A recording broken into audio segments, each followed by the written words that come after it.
Shalom and welcome to 2 Minutes of Torah. This year is entitled Daf Yomi Moaid Katan Chaf Chet Amid Aleph. The Gemara discusses the concept of Mita Benishika, the kiss of death. Moshe and Aharon experienced it, and Miriam as well. Torah doesn't explicitly say by Miriam, but the Gemara says that she too had the kiss of death from Hashem. What does it mean, the kiss of death from Hashem? So certainly not a literal concept that God physically is kissing these great tzaddikim as they pass away. And lo debut haguf and lo guf. God himself is not physical.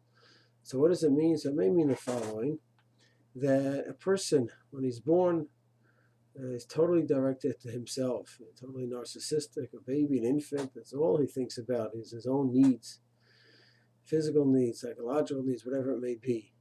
And as a person gets older, there's a few different possibilities in terms of what direction it may take. Unfortunately, sometimes there's an expression, the bigger the boys, the bigger the toys. So maybe a child's self-gratification was from cute little toy cars, and as he gets older, his gratification is from a big car. And his Ferraris and BMWs and his Mercedes, and just basically expressions of his physical involvement, but just a more sophisticated level than 20, 30, 40 years earlier. And that's one path person may take, where he's centrally focused on his physical, on his house, on his clothing, on his honor. And then there's another path. Another path is where he's really focusing on his spiritual, intellectual development, and his midot. And for him, the life of the physical is a need. He needs to take care of his physical needs, but the body is here really just a house for his soul, for his neshama. And as he goes ahead and he goes through life, he's working on developing himself in a spiritual way. His connection to Torah, to God, to mitzvah, to chesed, to Klal Yisrael, to more grand ideas outside of himself and his physical needs. That's the direction he's heading in, and that's what takes over his life. And as he gets older, his kavod just doesn't mean anything to him. His physical needs, he takes care of them, but that has no major value in his life. And his immortality also does not mean much to him.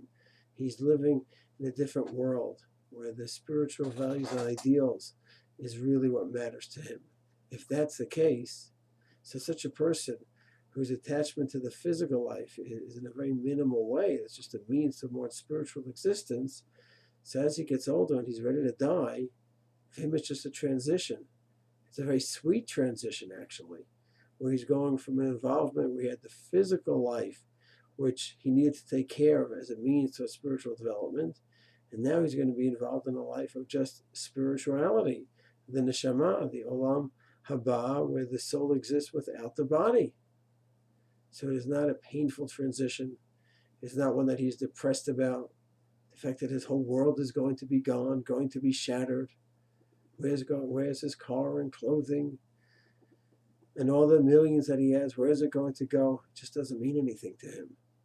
So if that's the case, then that's what we call Mita Benishika, where the transition is a sweet one, it's a beautiful one.